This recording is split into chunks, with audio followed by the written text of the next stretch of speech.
yaşık al sazı, köklet elleri, ruhani üstünde çalgadan alım.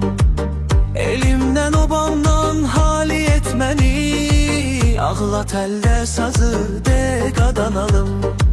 Qaldır telli sazı, sıx bir sinənə, o yurdum Gəncədən xəbər ver mənə. Sevincdən gözlərim yaşarsın belə, Ağlada ağlada çalganalım. Murovdan deyəndə qalx biraz zilə, kocaman kepezde vur bir zengure. Göllerin sonası göy gölşenine, astadan bemlen de qadanalım. Çalışıq bu yatmış bəxtim uyansın, elə çal köçəri quşlar da yansın.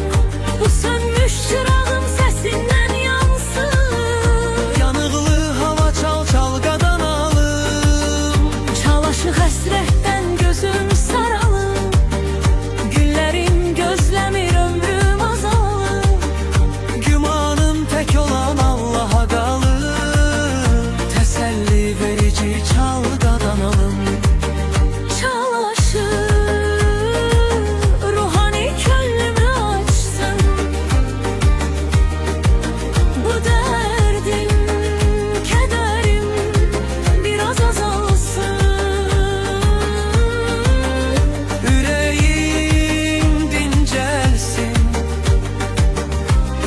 rahatlık tapsın, ruhum okşayan çalgadanalım. Ey aşık ya zildən ya da bəmdən de, İstəsən özündən ya da məndən de. Nəzər sal aləmə bu aləmdən de, ruhani üstündə de qadanalım. Aftan dil vurur şere gezele, yar çıkart kalbimi